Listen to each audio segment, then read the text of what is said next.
আজ আপনাদের শোনাতে চলেছি বিবেকানন্দের ছোটবেলার কিছু ঘটনা। তিনি কিভাবে বিবেকানন্দ হয়ে উঠলেন আজ তা আপনাদের শোনাব। আমার ছোটবেলা। বহু জনহিতায় বহু জনসুখায় সন্ন্যাসীর জন্ম। পরের জন্য প্রাণ দিতে, জীবের গগনভেদী ক্রদন নিবারণ করতে, বিধবার অশ্রু মোছাতে, পুত্র বিয়োগ বিধুরার প্রাণে শান্তিদান করতে, অজ্ঞ ইতর সাধারণকে জীবন সংগ্রামের উপযোগী করতে, শাস্ত্রোপদেশ বিস্তারের দ্বারা সকলের ঐতিক ও পরমার্থিক মঙ্গল করতে এবং জ্ঞানালোক দিয়ে সকলের মধ্যে প্রসুপ্ত ব্রহ্ম সিংহকে জাগরিত করতে জগতের সন্ন্যাসীর জন্ম হয়েছে। আত্মন মোক্ষার্থং জগদ্ধিতায় আমাদের জন্ম। আমার জন্মের জন্য আমার বাবা মা বছরের পর বছর কত পুজো ও উপাসনা করেছিলেন। আমি জানি আমার জন্মের আগে আমার মা উপোস করতেন, প্রার্থনা করতেন এবং আরও হাজারো জিনিস করতেন যা আমি 5 মিনিটের জন্য করে উঠতে পারবো না। 2 বছর ধরে তিনি এসব করছেন। আমার মধ্যে যতটুকু ধর্মীয় সংস্কৃতি রয়েছে তার জন্য মায়ের কাছে আমি ঋণী। আমি আজ যা হয়েছি সেজন্য আমার মা সচেতনভাবেই আমায় এই পৃথিবীতে এনেছেন। আমার মধ্যে যতটুকু আবেগ রয়েছে সেটা আমার মায়েরই দান এবং সবটুকুই সচেতনভাবে, অচেতনভাবে একটুও না। আমার মা আমার কাছে ভালোবাসা দিয়েছেন, তার বলেই আজকের আমি সৃষ্টি হয়েছে। তার ঋণ আমি কখনোই শোধ করতে পারবো না। কতবার যে দেখেছি আমার মা দিনের প্রথম খাবার মুখে তুলছেন দুপুর 2টোয়। আমরা খেতাম সকাল 10টায় আর তিনি বেলা 2টোয়। এর মধ্যে তাকে হাজার কাজ করতে হতো। যেমন ধরুন, কেউ এসে দরজায় আঘাত করছেন, অতিথি, আর আমার মায়ের জন্য খাবার ছাড়া রান্নাঘরে কোনো খাবারই নেই। তিনি স্বেচ্ছায় নিজের খাবার দিয়ে দিতেন, তারপর নিজের জন্য কিছু জোগাড়ের চেষ্টা করতেন। এমনই ছিল তার প্রতিদিনের জীবন এবং তিনি এটা পছন্দ করতেন। আর এই কারণেই আমরা মায়েদের দেবী রূপে পুজো করি। আমারও এরকম একটা স্মৃতি আছে। যখন আমি মাত্র 2 বছরের, আমাদের সাহসের কোনো ছাই মাখা কৌপিন পড়া বৈরাগী সেজে খেলা করতাম। আর যদি কোনো সাধু ভিক্ষা করতে আসতো তাহলে বাড়ির লোকে আমাকে ওপরতলায় দরজা বন্ধ করে রাখত, পাছে আমি তাকে অনেক কিছু দিয়ে ফেলি। আমি মনে প্রাণে অনুভব করতাম আমিও এরকম সাধু ছিলাম। কোনো অপরাধবশত শিবের কাছ থেকে বিতাড়িত হয়েছি। অবশ্য আমার বাড়ির লোকের ওই ভাবটাকে আরও বাড়িয়ে দিয়েছিল, কারণ আমি যখন দুষ্টুমি করতাম তারা বলতো, হায় হায়, এত জপ তপ করবার পর শেষে শিব কিনা কোনো পুণ্যাত্মাকে না পাঠিয়ে এই ভূতটাকে আমাদের কাছে পাঠিয়ে দিয়েছেন। অথবা আমি খুব দুরন্তপনা করলে তারা শিব শিব বলতে বলতে আমার মাথার উপর 1 বালতি জল ঢেলে দিত, আর আমিও তৎক্ষণাৎ শান্ত হয়ে যেতাম। এর ন্যূনতা কখনো হতো না। এখনো পর্যন্ত আমার মনে যখন কোনো দুষ্টু বুদ্ধি জাগে, ওই কথা মনে পড়ে যায়, আর অমনি আমি শান্ত হয়ে যাই। মনে মনে বলি, না না, এবার আর নয়। ছোটবেলায় যখন স্কুলে পড়তাম তখন এক সহপাঠীর সঙ্গে কি একটা মিঠাই নিয়ে কাড়াকাড়ি হয়েছিল। তার গায়ে আমার চেয়ে অনেক বেশি জোর ছিল, তাই সে মিষ্টিটা আমার হাত থেকে ছিনিয়ে নিল।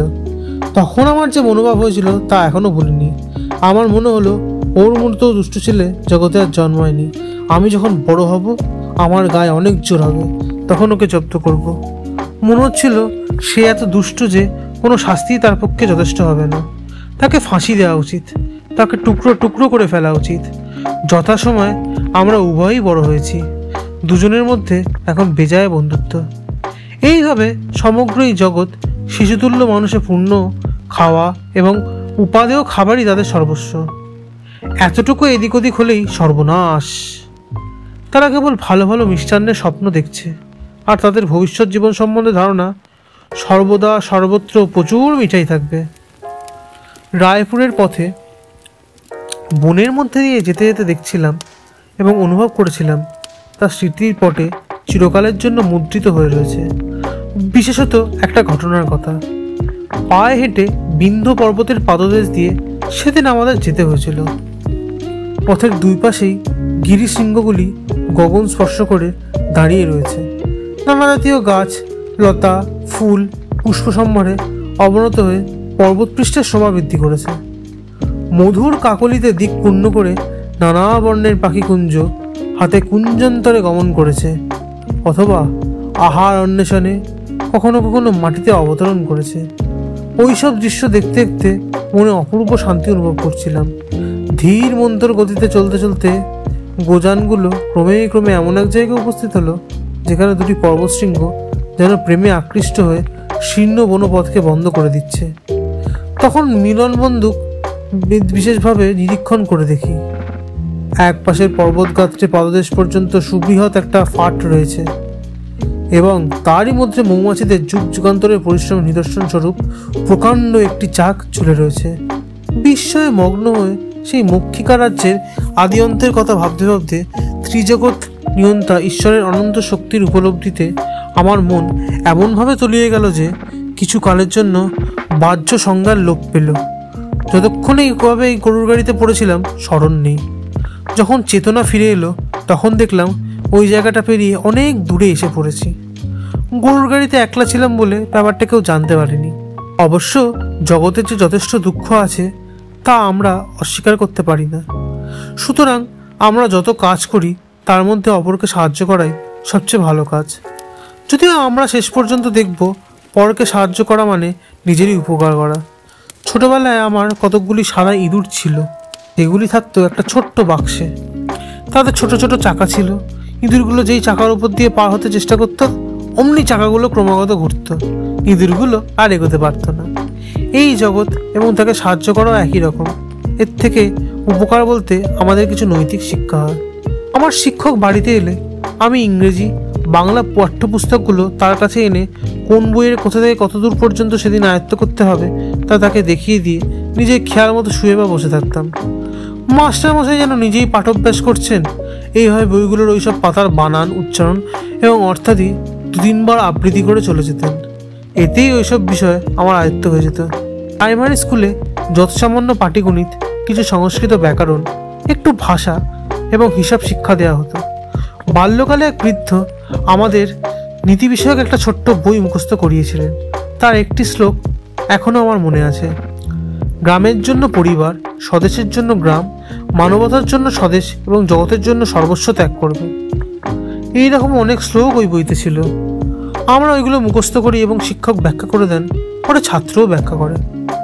যে কবিতার স্কুলের প্রথম দিকে আমাকে শেখানো হয়, যে মানুষ সকল নারীর মধ্যে তার জননীকে দেখতে পায়, সকল মানুষের বিষয় সম্পত্তিকে এক গাদা ধুলোর মতন দেখে, যে সমগ্র প্রাণীর মধ্যে তার নিজ আত্মাকে দেখতে পায়, সেই প্রকৃত জ্ঞানী।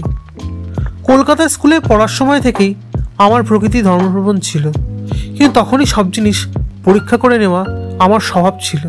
কেবল কথায় আমার তৃপ্তি হতো না। সারা জীবন ঘুমের জন্য চোখ মুদ্রিত করলেই আমি ভ্রমধ্যে অপূর্ব এক জ্যোতির্বিন্দু দেখতে পেতাম এবং এক মনে আমি নানা রকম পরিবর্তন লক্ষ্য করতে থাকতাম। দেখবার সুবিধা হবে বলে লোকে যেভাবে মাটিতে মাথা ঠেকিয়ে প্রণাম করে আমি সেইভাবে শয়ন করতাম। সেই অপূর্ব বিন্দু নানা বর্ণে পরিবর্তিত বর্ধিত হয়ে ক্রমে বিম্বাকারে পরিণত হতো এবং পরিশেষে ফেটে গিয়ে আপাদ মস্তক শুভ্র তরল জ্যোতিতে আমাকে আবৃত করে ফেলত। ওই রকম হওয়া মাত্র চেতনা লুপ্ত হয়ে আমি নিদ্রাধিভূত হতাম। আমার ধারণা হয়ে গেছিল ওইভাবেই সকালে ঘুমায়। বহুকাল পর্যন্ত ওই ভুল ধারণা আমার ছিল। বড় হয়ে যখন ধ্যানাভ্যাস আরম্ভ করলাম তখন চোখ মুদ্রিত করলেই ওই জ্যোতির্বিন্দু আমার সামনে এসে উপস্থিত হতো এবং ওই বিন্দুতেই আমি চিত্ত একাগ্র করতাম। মহর্ষি দেবেন্দ্রনাথের উপদেশে কয়েকজন বয়স্যের সঙ্গে যখন নিত্য ধ্যানাভ্যাস করতে লাগলাম তখন ধ্যান করবার সময় কার কীরকম দর্শন ও উপলব্ধি হয় তা নিজেদের মধ্যে আলোচনা করতাম। ওই সময় ওদের কথাতেই বুঝেছিলাম ওই রকম জ্যোতি দর্শন তাদের কখনোই হয়নি এবং কেউই আমার মতো উপুর হয়ে নিদ্রা যায় না। এবেলা আমি বেদম দানপিটে ছিলাম। তা না হলে কি আর একটা কানাকড়ি সঙ্গে না নিয়ে দুনিয়াটা এইভাবে ঘুরে আসতে পারতুম? পড়বার সময় একদিন রাতে দরজা বন্ধ করে ধ্যান করতে করতে মন বেশ তন্ময় হয়েছিল। কতক্ষণ ওইভাবে ধ্যান করেছিলাম বলতে পারি না। ধ্যান শেষ হলো, তখনও বসে আছি। এমন সময় ওই ঘরের দক্ষিণ দেয়াল ভেদ করে এক জ্যোতির্ময় মূর্তি বার হয়ে সামনে এসে দাঁড়ালেন। তার মুখে এক অদ্ভুত জ্যোতি, অথচ যেন কোনো ভাব নেই। মহাশান্ত সন্ন্যাসী মূর্তি, মুন্ডিত মস্তক, হস্তে দণ্ড ও কমণ্ডলু। আমার প্রতি এক দৃষ্টে খানিকক্ষণ চেয়ে রইলেন, যেন আমায় কিছু বলবেন এরূপ ভাব। আমিও অবাক হয়ে তার পানে চেয়েছিলাম। তারপর মনে কেমন একটা ভয় এলো। তাড়াতাড়ি দৌড় খুলে ঘরের বাইরে গেলাম। পরে মনে হলো কেন এমন নির্বোধের মতো ভয়ে পালালাম? হয়তো তিনি কিছু বলতেন। আর কিন্তু সে মূর্তির কখনো দেখা পাইনি। কত দিন মনে হয়েছে যদি ফের তার দেখা পাই তো এবার আর ভয় করব না, তার সঙ্গে কথা কইব। কিন্তু আর তার দেখা পাইনি। ভেবেছিলাম, কিন্তু ভেবেচিন্তে কিছু কুল কিনারা পাইনি। এখন বোধহয় ভগবান বুদ্ধদেবকে দেখেছিলাম। ছোটবেলা থেকেই সময় কোনো ব্যক্তি, বস্তু বা জায়গা দেখলে মনে হতো ওসব আমি আগেই কোথাও দেখেছি, কিন্তু অনেক চেষ্টা করেও কিছুতে স্মরণ আনতে পারতাম না। জায়গায় বন্ধুদের সঙ্গে হয়তো কোনো বিষয় আলোচনা করছি, তখন তাদের একজন হঠাৎ এমন একটা কথা বলেছে যা শুনে আমার মনে হয়েছে তাই তো, এই ঘরে এইসব লোকের সঙ্গে আগেও আমি এইসব আলোচনা করেছি এবং তখন তো এই লোকটি এই কথাই বলেছিল। কিন্তু অনেক ভেবেচিন্তে এর কারণ স্থির করতে পারিনি। পরে যখন পুনর্জন্মাবেদের সঙ্গে পরিচিত হলাম তখন ভেবেছি বোধহয় এইসব ঘটনা আমার পূর্বজন্মে ঘটেছে এবং তারই আংশিক স্মৃতি কখনো কখনো আমার মনে উঁকি মারে। কিন্তু আরও পরে বুঝেছি এই সব অভিজ্ঞতার এরকম ব্যাখ্যা যুক্তিযুক্ত নয়। এখন মনে হয় এই জন্মে আমার যেসব লোক বা বিষয়ের সঙ্গে আমার পরিচিতি হতে হবে তার জন্মাবার আগেই চিত্র পরম্পরায় আমি কোনোভাবে দেখতে পেয়েছিলাম এবং ভূমিষ্ঠ হওয়ার পরে সেই স্মৃতি সময় সময় আমার মধ্যে উঁকি মারে। এন্ট্রান্স পরীক্ষার মাত্র 2-3 দিন আগে দেখি জ্যামিতির কিছুই শেখা হয়নি। তখন সারা রাত জেগে পড়তে লাগলাম এবং 24 ঘন্টার মধ্যে জ্যামিতির 4 খণ্ড বই আয়ত্ত করে ফেললাম। আমি 12 বছর কঠোর অধ্যয়ন করে কলকাতা বিশ্ববিদ্যালয় থেকে বিএ পাশ করেছি। ছাত্রাবস্থায় এমন অভ্যাস হয়ে গেছিল যে কোনো লেখকের বই লাইন ধরে না পড়েও আমি বুঝতে পারতাম। প্রতি প্যারাগ্রাফের প্রথম ও শেষ লাইন পড়ে তার ভাব আমি ধরতে পারতাম। এই শক্তি ক্রমশ যখন আরও বাড়লো তখন প্যারাগ্রাফ পড়ারও প্রয়োজন হতো না। প্রতি পৃষ্ঠার প্রথম ও শেষ লাইন পড়েই সবটা বুঝতে পারতাম। আবার যেখানে কোনো বিষয় বোঝবার জন্য লেখক 4-5 বা আরও বেশি পাতা জুড়ে আলোচনা আরম্ভ করেছেন সেখানে গোড়ার দিকে কয়েকটি কথা পড়ে এই ব্যাপারটা বুঝে নিতাম। যৌবনে পদার্পণ করা পর্যন্ত প্রতি রাত্রে বিছানায় গেলেই দুটি দৃশ্য আমার চোখের সামনে ফুটে উঠত। তাতে দেখতাম আমার অশেষ ধনজন সম্পদ ঐশ্বর্যদি লাভ হয়েছে। সংসারে যাদের বড় লোক বলে আমি তাদের শীর্ষস্থান আরোহণ করেছি। মনে হতো এরকম হবার মতো শক্তি আমার মধ্যে সত্য সত্যই রয়েছে। আবার পরক্ষণে দেখতাম আমি পৃথিবীর সর্বস্ব ত্যাগ করে একমাত্র ঈশ্বর সেবায় নির্ভর করে কৌপিনধারী আমি যদিচ্ছার লব্ধ ভোজন এবং বৃক্ষতলে রাত্রি যাপন করে সময় কাটাচ্ছি। মনে হতো ইচ্ছা করলে আমি ওইভাবে মুনিমুনি ঋষিদের মতো জীবনযাপনে সমর্থ। দুভাবে জীবনযাপন করার ছবি কল্পনায় উদিত হয়ে শেষোক্তটাই অবশেষে হৃদয় অধিকার করে বসত। ভাবতাম এইভাবেই মানুষ পরমানন্দ লাভ করতে পারে, আমি ওই রকমই হব। তখন ওই জীবনের সুখ ভাবতে ভাবতে ঈশ্বর চিন্তায় মন নিমগ্ন হতো এবং আমি ঘুমিয়ে পড়তাম। আশ্চর্যের বিষয় অনেক দিন পর্যন্ত ওই রকম অভিজ্ঞতা হয়েছিল। তা বলা হবে এইভাবে ছেলেদের আমি কখনো জুজুর ভয় দেখাইনি এবং বাড়িতে কেউ এরকম করছে দেখলে তাকে ভীষণ বকাবকি করতাম। এরপরে এবং ব্রাহ্ম সমাজ যাতায়াতের ফলে আমার বাচনিক সত্যনিষ্ঠা তখন এতদূর বেড়ে গিয়েছিল। বর্তমান যুগের প্রারম্ভে অনেকের আশঙ্কা হয়েছিল যে ধর্মের ধ্বংস এবার অবশ্যম্ভাবী। বৈজ্ঞানিক গবেষণার তীব্র আঘাতে পুরাতন কুসংস্কারগুলো চীনামাটির বাসনের মতো চূর্ণ বিচূর্ণ হয়ে যাচ্ছিল। যারা ধর্মকে কেবল মতবাদ ও অর্থশূন্য অনুষ্ঠান বলে মনে করত তারা কিং কর্তব্য বিমূঢ় হয়ে গেল। ধরে রাখার মতো কিছুই তারা খুঁজে পাচ্ছিল না। একসময় মনে হয়েছিল যে জড়বাদ ও অজ্ঞেয়বাদের উত্তাল তরঙ্গ সামনের সব কিছুকে দ্রুতবেগে ভাসিয়ে নিয়ে যাবে। বাল্য বয়সে এই নাস্তিকতার প্রভাব আমার ওপরও পড়েছিল এবং একসময় এমন মনে হয়েছিল যে আমাকেও ধর্মের সকল আশা ভরসা ত্যাগ করতে হবে। কিন্তু ভাগ্যক্রমে আমি খ্রিস্টান, মুসলমান, বৌদ্ধ প্রভৃতি ধর্ম অধ্যয়ন করলাম এবং আশ্চর্য হলাম যে আমাদের ধর্ম যেসব মূল তত্ত্ব শিক্ষা দেয় অন্যান্য ধর্ম অবিকল সেই শিক্ষাই দেয়। তখন আমার মনে এইরকম প্রশ্নের উদয় হলো, তাহলে সত্য কি? বালক বয়সে এই কলকাতা শহরে আমি সত্যান্বেষণে এখানে ওখানে ঘুরতাম আর বড় বড় বক্তৃতা শুনবার পর বক্তাকে জিজ্ঞাসা করতাম, আপনি কি ঈশ্বর দর্শন করেছেন? ঈশ্বর দর্শনের কথায় অনেক বক্তাই চমকে উঠতেন। মাত্র রামকৃষ্ণ পরমহংসই আমাকে বলেছিলেন আমি ঈশ্বর দর্শন করেছি। শুধু তাই নয়, তিনি আরও বলেছিলেন আমি তোমাকেও তার দর্শন লাভ করবার পথ দেখিয়ে দেব। আজকে এতটুকুই। পরের দিন আবার কিছুটা আপনাদের শোনাবো। ততক্ষণের জন্য আমাদের চ্যানেলের সঙ্গে থাকুন। গল্পটি আপনাদের কেমন লাগলো মতামত জানাতে ভুলবেন না। পাশে থাকুন ফর নেক্সট আপডেট।